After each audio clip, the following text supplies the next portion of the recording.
Tonight, with our first live guest, telling a really big story. And it's a new article in New York Focus.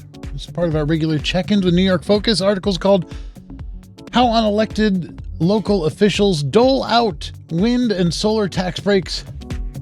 No relation. County and municipal economic development agencies are crucial players in advancing New York's wind and solar expansion. However, some folks argue that supporting such projects falls outside of the purview of IDAs.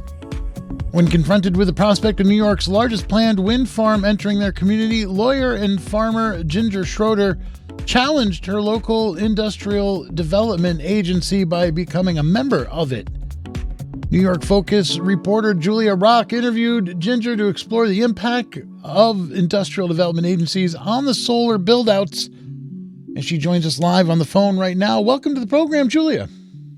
Thanks so much for having me on. I'm glad to be here. So I'm giving like a snapshot of one of the key folks that you talked to that kind of frames this story, but can you give people an idea of what this is? There's a lot of details in the story. Can you give people an overview of what this is really about? Absolutely. So New York has more than 100 of these local agencies that I think a lot of people don't hear about until there's a big project looking for a tax break. But these local industrial development agencies are tasked with bringing jobs and economic activity to towns and counties across the state. In recent years, as wind and solar companies are increasingly looking to build projects in New York, the state is obviously seeking out these projects to comply with the emissions reductions mandate of the climate law. Wind and solar companies are approaching these local industrial development agencies and asking for tax breaks. And it's common for IDAs to seek out companies like Amazon warehouses, for example, like cheese companies, any type of company that might be able to bring economic activity to a county. It's common for an IDA to actually seek out and try to recruit those projects, incentivizing them with the prospect of tax breaks.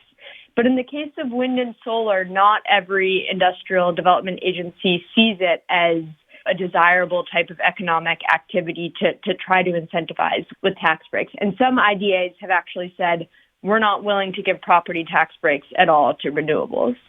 And then there's also individuals within the communities, even if the IDA might be open to it, individuals might not. And so in this example that kind of kicks off the article, why did Ginger Schroeder join the Cattaraugus County IDA? And I don't know if I'm saying that county name right, but it's far western New York. You are. It's a good name for a county. Yeah. So I think sort of two things are happening, both with Schroeder and with a lot of people who have come out in opposition to the project. Sort of first, big picture, there has been a lot of zealous local opposition to wind and solar. You'll see it from the agricultural industry, which sort of sees it as a competition over land. You'll also see it from the tourist industry. So people concerned that wind turbines are going to create a visual blight. And so I think one thing that is happening is that people see the industrial development agencies as an avenue to block projects, because the wind and solar developers say we need the tax breaks to build.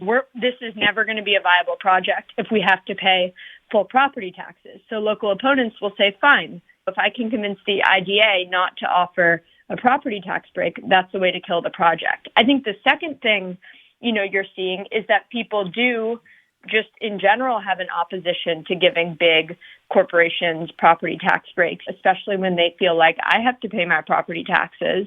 Why shouldn't this multinational wind developer? And as a farmer, was Ginger Schroeder motivated primarily by that aspect of it, that they feel that these companies should pay their taxes, the tax issue, like giving up on those taxes essentially? Or was it more just general opposition to wind, or was it a little bit of both? My impression was that it was a little bit of both. I think in the case of this big wind project, the Alley Cat wind project, which stretches across a few counties, there were concerns that may or may not have been legitimate that it could have a negative impact on property values. So I think that was the driving force of opposition. But yes, I think you're right that it was also this general feeling I'm paying my property taxes. Why isn't Invenergy going to have to? And are they calling, that's how you pronounce it, Alley Cat? It's pronounced Alley Cat. Yeah, I guess it was a cute term for the project, but it's because it goes through Allegheny County and Cattaraugus County and Wyoming County, I think. Okay, I thought it was maybe Allegheny Mountains or Allegheny to Catskills. That's where the cat came from. But no, it's Cattaraugus, which makes sense. We think, okay, I just want to pause and then just zoom out big picture. And I know you go to this level in the article as well, because right now here in mid-November 2023, it's only been 11 months since New York adopted its climate action plan. And that's a plan that took 3 years to develop. And it includes big goals that aren't that far off, like 100% zero emission electricity by 2040 and then net zero emissions statewide by 2050. And there's only so much that local governments can even do to help achieve those goals. And it sounds like here we are talking about taking away some of the very few tools that local governments already have. Yeah, you raise a good point, and I just want to emphasize it, which is that in order to comply with the state climate law, which New York is legally mandated to comply with, it needs to build renewables 10 times faster than it has been in recent years. So this is a very ambitious, I guess to say the least, mandate. But yeah, what's happening is that wind and solar developers see a huge number of risks to their projects. There's a long permitting process. Inflation has really changed the finances of inflation, and rising interest rates have changed the finances of these projects.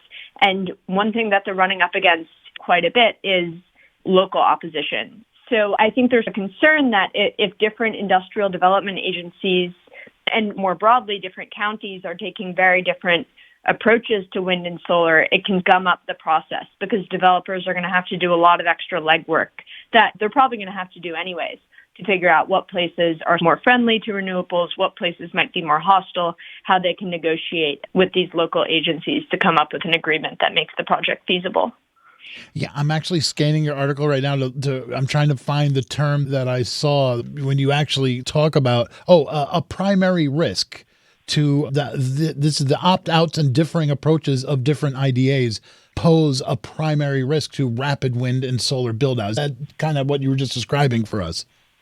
Exactly. And so that term actually comes from a report that was done from the big lobbying group for renewable energy developers. It's a lobbying group for developers, and there are environmental groups involved. So this is a group that's really concerned about speeding up the rate at which the state is building renewable energy. And what they basically said is it's very complicated, and there's a lot of variation from place to place in terms of figuring out what the property tax burden is going to be, what types of payments you're going to have to negotiate, and the ability of localities to use this process to stop or really slow down a project is a huge risk, especially as the state has streamlined other parts of the permitting process and actually taken some control away from localities in being able to slow down that permitting process. That's adjacent to what I was going to ask about next, because so far we've just been talking about stumbling blocks, essentially, or speed bumps at the local level, opposition, resistance at the local level in various forms. Is part of the response to this need to be state making things different, making the state coming up with solutions at the state level, whether that takes power away from localities or just gives these developers other options? Is that anything that anybody you talked to brought up?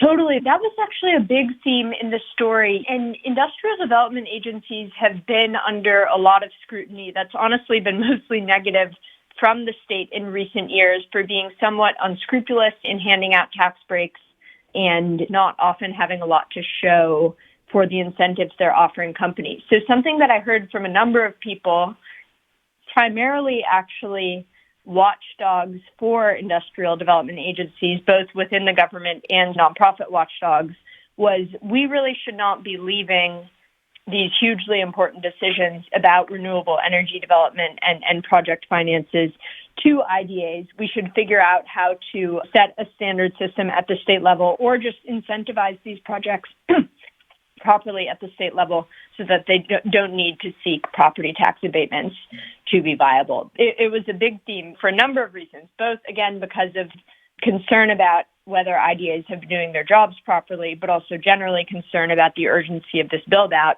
that this isn't really power that we should be leaving to these local agencies anyways. And we've been big picture looking at this now, just to zoom back in on the IDAs within the existing IDAs, whether they're being scrupulous or not. There's this debate as to whether or not agencies, projects like developing clean energy even fall under their purview. Can you just talk a little bit about where that debate is?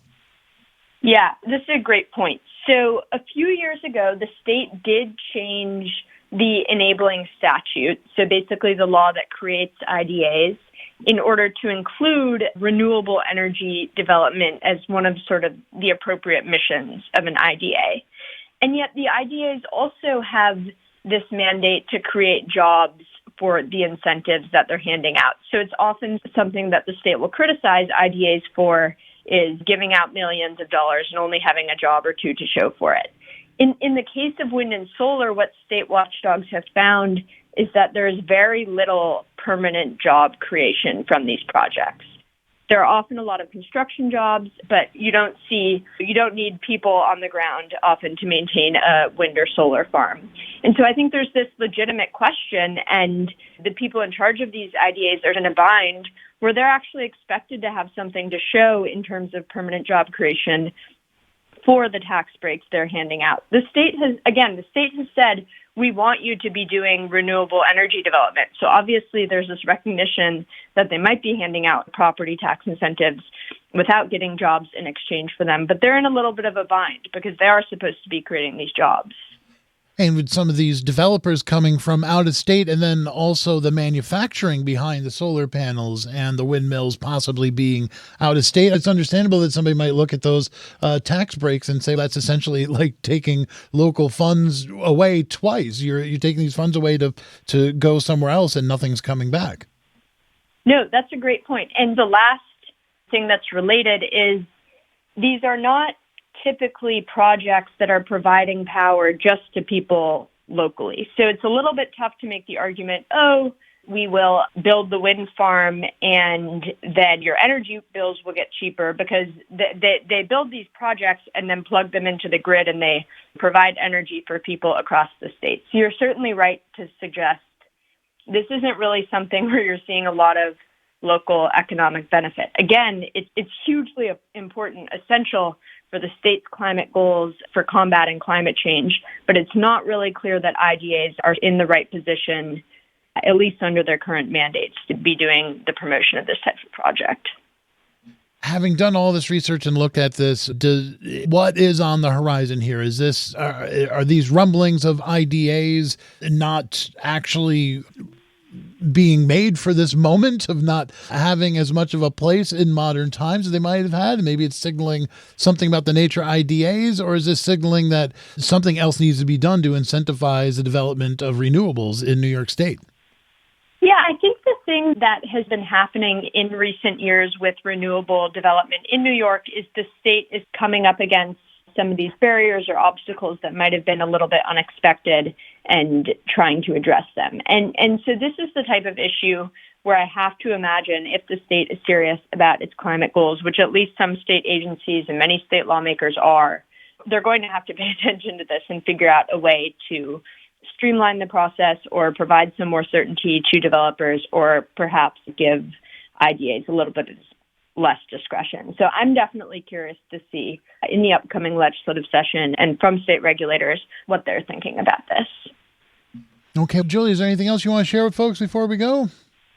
I just think the other dynamic that I found really fascinating reporting this story is that the state has, again, this climate mandate. It has no choice but to do everything it can to meet it, but it's certainly going to be felt unevenly across the state. And one thing that was really striking in this story is that I spoke with the head of the industrial development in Steuben County, who actually said it has been huge for our local schools, for our local towns, to have more wind and solar development here than in any other county in New York.